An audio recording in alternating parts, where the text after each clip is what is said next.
Did the weather seem terrible in January to you? Yeah, everybody I talked to was saying that this is the worst weather they could ever remember in January. We had so many cloudy days, and I started thinking about how bad solar production was going to be for the month, and I was right.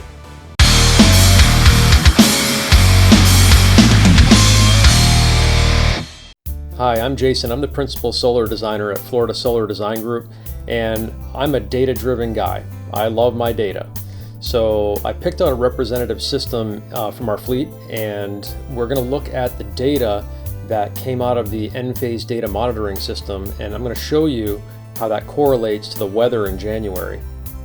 Now, when I go over the Enphase app with homeowners, I always tell them you can really kind of tell the weather with the app. When you flip through the days, you can see the good days and the bad days, and you can see how the weather's trending for the month. Now, there's no question that January had terrible weather. Here's a look at a calendar from Weather Underground that shows a period of serious cloudiness from about the 6th to the 19th. I think everybody remembers that 2-week stretch of really terrible weather. So how did this show up in the data? I'm going to get on the computer and we're going to take a look. We're looking at data from a house in Fort Myers, Florida, and this would reflect data from a typical house in Southwest Florida for this time period.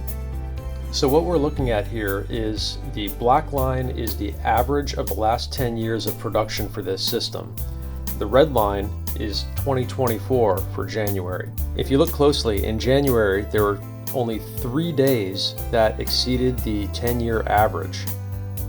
With numbers like that, the energy produced in January 2024 is going to be significantly less than the 10-year average.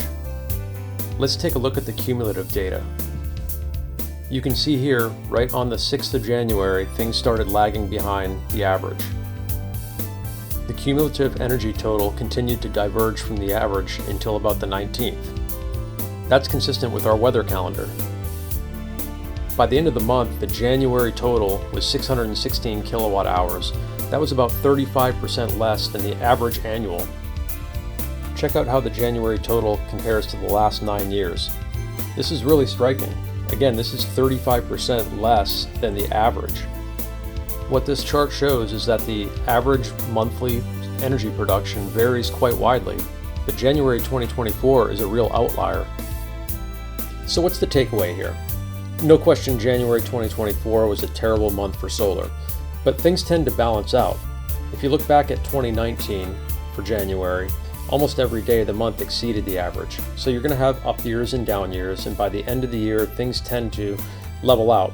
So January 2024 is in the books, and as we suspected, the energy production was much lower than years past. Anybody that was here for the whole month and experienced the weather and that 2 weeks of terrible cloudiness, it was pretty obvious that we were going to run into a bad solar month. So again, we proved that out, and my job is done.